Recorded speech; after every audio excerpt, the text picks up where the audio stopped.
ಈ ಕಾರ್ಯಕ್ರಮದ ಸನ್ಮಾನ್ಯ ಅಧ್ಯಕ್ಷರೇ, ವೇದಿಕೆಯ ಮೇಲಿರುವಂತಹ ಎಲ್ಲ ಗಣ್ಯಮಾನ್ಯರೇ, ಆತ್ಮೀಯ ಬಂಧುಗಳೇ, ತಾಯಂದಿರೇ, ಪತ್ರಕರ್ತ ಬಂಧುಗಳೇ, ಆರಕ್ಷಕ ಬಂಧುಗಳೇ,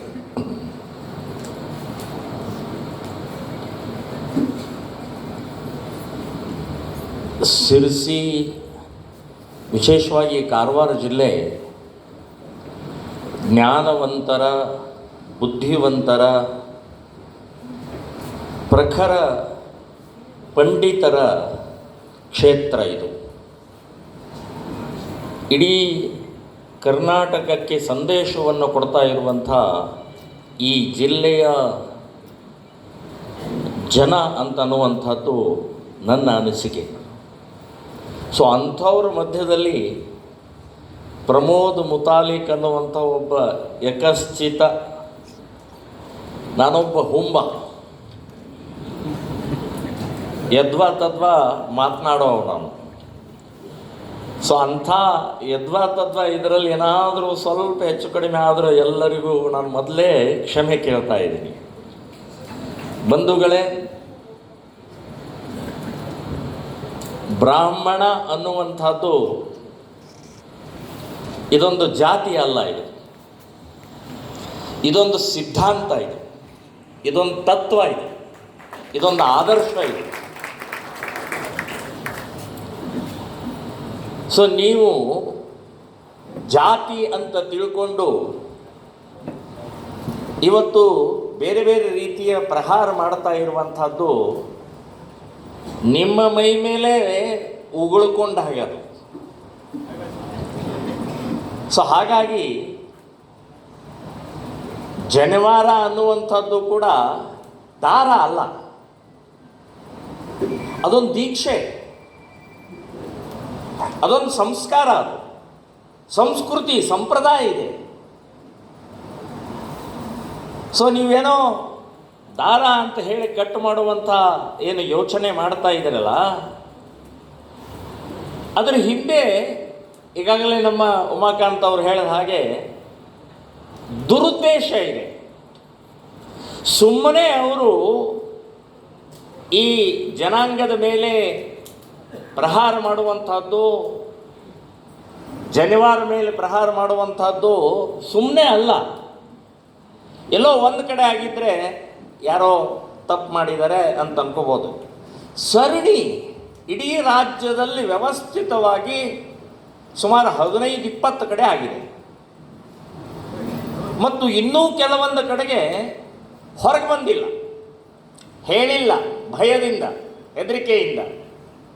ನನಗೆಲ್ಲೋ ಮತ್ತೆ ಪರೀಕ್ಷೆಯಲ್ಲಿ ತೊಂದರೆ ಆಗುತ್ತೆ ಅಂತನ್ನುವಂಥ ಭಯದಿಂದ ಕೆಲವೊಂದು ಜನ ಹೇಳಿಲ್ಲ. ಹೀಗಾಗಿ ಸಾಕಷ್ಟು ಕಡೆ ಆಗಿದೆ. ಅಲಿಖಿತ, ಇದು ಸೂಚನೆ ಕೊಟ್ಟು, ಒಂದು ಬರವಣಿಗೆ ಕೊಟ್ಟು, ಒಂದು ಲೆಟರ್ ಕೊಟ್ಟು ಮಾಡಿದಂಥದ್ದಲ್ಲ. ಅಲಿಖಿತ, ಮೌಖಿಕವಾಗಿ ಇದೊಂದು ಇಡೀ ರಾಜ್ಯಕ್ಕೆ ಸೂಚನೆ ಹೋಗಿದೆ. ಇದರ ಹಿಂದೆ ನಾನು ಹೇಳೋದು ಕಾಂಗ್ರೆಸ್ ಸರ್ಕಾರ ಇದೆ. ಕಾಂಗ್ರೆಸ್ ಸರ್ಕಾರದ ನೇತೃತ್ವ ವಹಿಸಿದಂಥವರು ನಾಸ್ತಿಕವಾದಿಗಳು, ಕಮ್ಯುನಿಸ್ಟರು, ಹಿಂದೂ ವಿರೋಧಿಗಳ ಕುಕೃತ್ಯ ಇದು.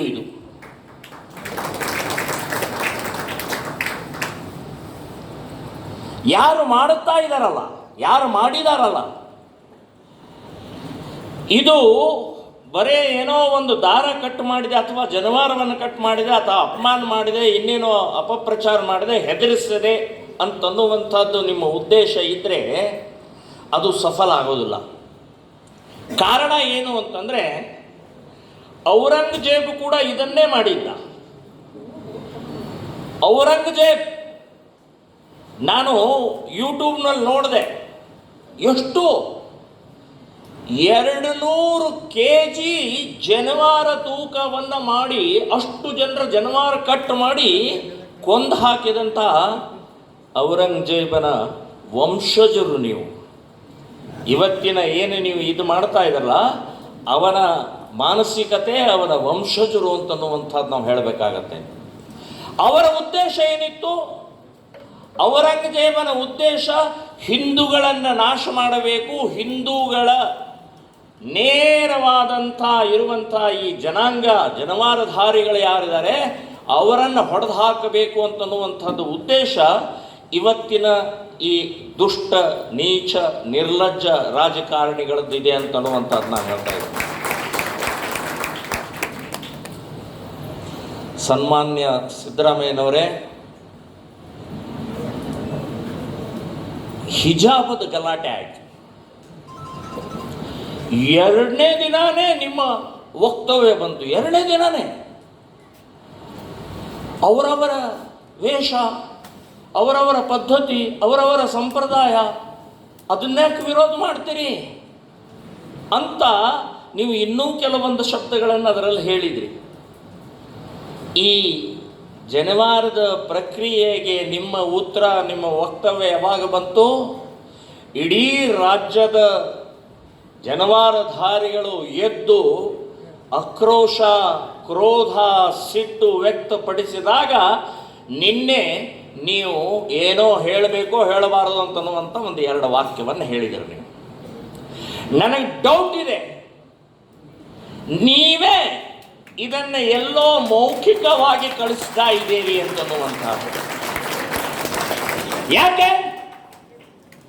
ನಿಮ್ಮ ಸುತ್ತಲೂ ನವಗ್ರಹಗಳ ರೀತಿ ನಿಮಗೆ ಬೋಧನೆ, ನಿಮಗೆ ಮಾರ್ಗದರ್ಶನ, ನಿಮಗೆ ಸೂಚನೆ ಕೊಡುವಂಥವರು ಎಲ್ಲರೂ ಕೂಡ ಹಿಂದೂ ವಿರೋಧಿಗಳು, ನಾಸ್ತಿಕವಾದಿಗಳು, ಕಮ್ಯುನಿಸ್ಟರು ತುಂಬಿಕೊಂಡ್ಬಿಟ್ಟಿದ್ದಾರೆ. ಸುತ್ತಲೂ ಅವರೇ ಇದ್ದಾರೆ.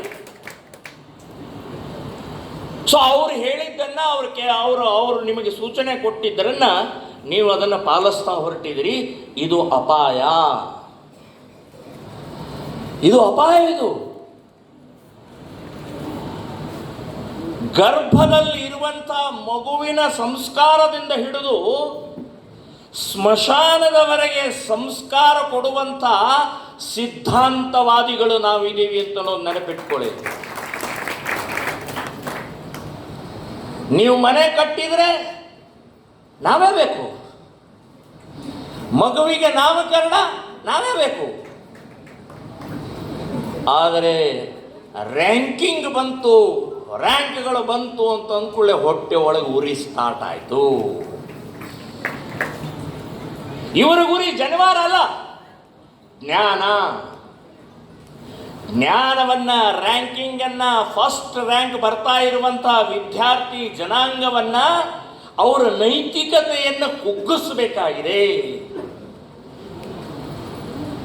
ಸ್ವಲ್ಪ ಮಟ್ಟಿಗೆ ಯಶಸ್ವಿಯಾಗಿದ್ದಾರೆ.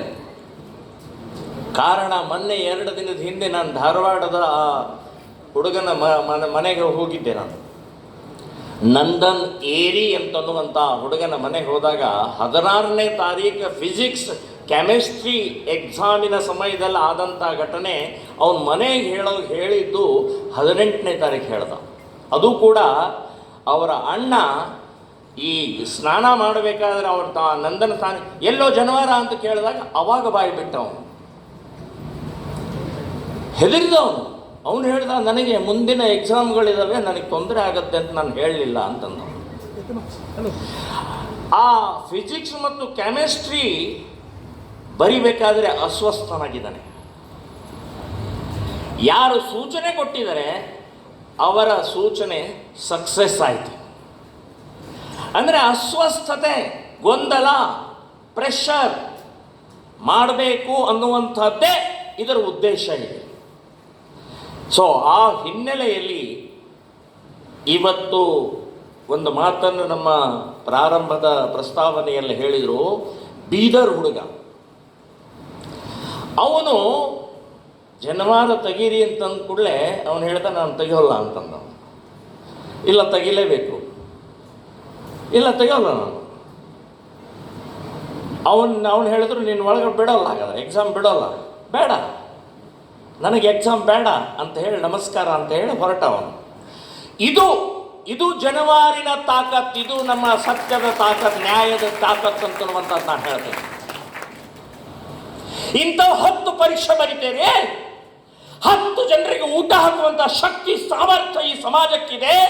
ನಿಮ್ಮ ಈ ರೀತಿಯ ಅನ್ಯಾಯ, ಅಸತ್ಯ, ಅಧರ್ಮಕ್ಕೆ ನಾವು ಹೆದರೋರಲ್ಲ ಅಂತ ಹೇಳಿ ಆ ಹುಡುಗ ತೋರಿಸಿದಂತಹದ್ದು ನಮ್ಮ ಒಂದು ಪ್ರತಿನಿಧಿ ಅಂತ ಅನ್ನೋದು ನೆನಪಿಟ್ಕೊಂಡು,